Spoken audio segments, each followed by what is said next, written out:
plusieurs centaines de millions. Résultat toujours, Monsieur Bricolage limite la casse. Le bénéfice a été multiplié par 2 sur l'année grâce à une plus-value pour cession d'actifs. Les ventes, elles, ont grimpé de 5%. Dans un contexte de crise, comment et pourquoi le groupe fait mieux que le marché? Eh bien, nous avons posé la question à son patron. Jean-François Boucher, ce qui est frappant dans vos résultats, c'est véritablement cette apparente résistance à la crise. Vos ventes progressent alors que dans le même temps, le marché du bricolage lui cède 1%. Oui, c'est vrai, mais ceci dit, le marché du bricolage est plus impacté peut-être pour certaines enseignes qui sont confrontées à une clientèle de gros bricoleurs, d'artisans, ce qui n'est pas notre positionnement chez Monsieur Bricolage. Donc on résiste mieux. La déprime du marché de la construction, la consommation des ménages qui, on l'a vu, a piqué du nez sur l'année passée, ça ne vous impacte pas non plus?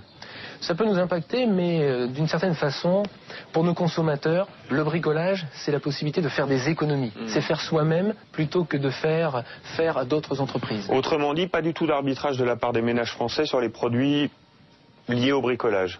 Je n'irai pas jusque-là, il y a forcément toujours des arbitrages. Nos clients, d'ailleurs, s'intéressent beaucoup plus aux produits premier prix. Ce qui est intéressant, c'est la comparaison avec le marché américain. Home Depot, géant mondial du secteur, a lui licencié 7000 emplois et il a vu ses comptes plonger dans le rouge au 4e trimestre. Ça veut dire que voilà, l'effet crise, il est là quand même.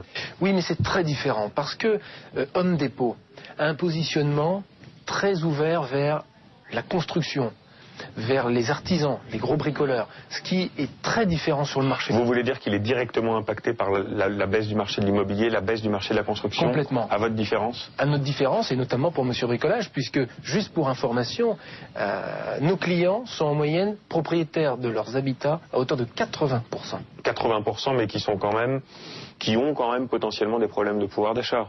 Oui, c'est vrai, mais là encore, la possibilité de faire eux-mêmes, réaliser eux-mêmes les travaux, la rénovation, plutôt que de faire à des entreprises. Donc c'est une vraie réponse économique, le bricolage. Juste un mot sur les produits pour terminer. Est-ce que, voilà, en ces temps de crise, il y a des produits, des types de produits qui se vendent mieux que les autres? Dans ce contexte, on a évidemment tous les produits premier prix qui sont très attractifs pour nos clients. Et puis après, c'est une question de météo. On fonctionne énormément avec ce paramètre. S'il fait beau, on vend des produits de jardin de plein air. Et s'il fait moins beau, on vend du chauffage. Voilà, interview réalisée avec Antoine Bonnetier. On en vient à présent à cette histoire.